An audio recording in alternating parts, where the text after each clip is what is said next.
के 5 एयरबेस एक ही रात में जलकर तबाह हो गए। शांति वार्ता की मेज पर बैठे रूस के जनरल अब न्यूक्लियर बॉम्ब के बटन के पास बैठे हैं। क्या इतिहास खुद को दोहराने जा रहा है? क्या ये 2025 का पर्ल हार्बर साबित होगा? तुर्की में रूस और यूक्रेन की शांति वार्ता का दूसरा दौर जारी था।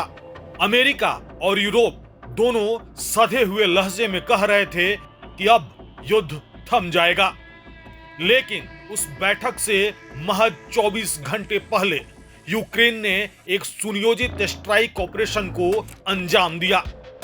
इस ऑपरेशन का नाम था spider web, operation spider web. इस मिशन की प्लानिंग 1.5 साल से की जा रही थी।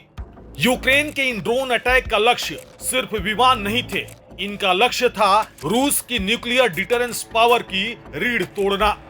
मरमंस्क, अमूर, इरकुत्स्क, इवानोव और रियाजान रूस के ये 5 ठिकाने स्ट्रेटेजिक एयर कमांड के आधार हैं। यहीं से रूस के Tu-95 और Tu-160 जैसे वो बॉम्बर्स उड़ान भरते हैं जो परमाणु मिसाइलें दागने में सक्षम हैं। लेकिन अब यूक्रेन ने दावा किया है कि रूस के कम से कम 40 सैन्य विमान पूरी तरह से तबाह हो चुके हैं। इस हमले की टाइमिंग, लोकेशन और इंटेलिजेंस सब ये बताते हैं कि यूक्रेन सीधे रूस की सेकेंड स्ट्राइक कैपेबिलिटी को कमजोर करना चाहता था और रूस को ऐसा हमला सीधा अपने अस्तित्व पर खतरा लगता है। यानी ये हमला न्यूक्लियर डॉक्ट्रिन का ट्रिगर पॉइंट बन सकता है। रूसी रक्षा मंत्रालय की ओर से अब जो बयान आया है वो पहले से अलग है।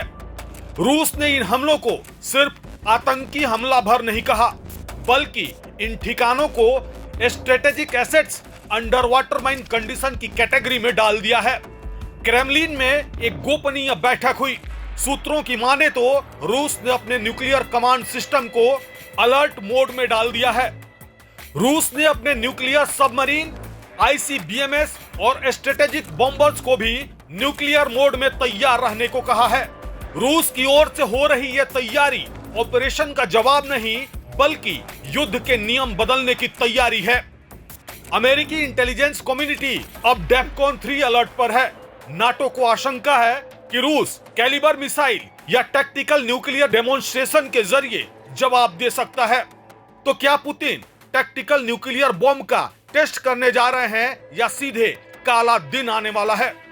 यूक्रेन के इस हमले ने रूस को कोल्ड वॉर के बाद पहली बार सीधे परमाणु प्रतिक्रिया की सीमा पर ला खड़ा किया है।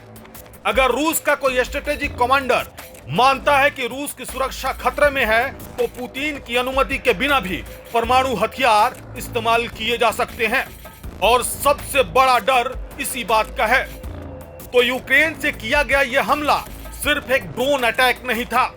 शायद ये इतिहास के उस बिंदु की शुरुआत थी जहां इंसान ने पहली बार खुद से सवाल किया था कि क्या हम परमाणु युग से बाहर नहीं निकल पाएंगे।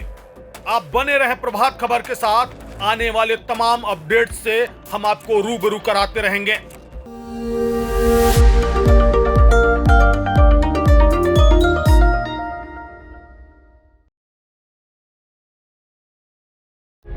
प्रभातखबर.com, विश्वास वही, रफ्तार नहीं।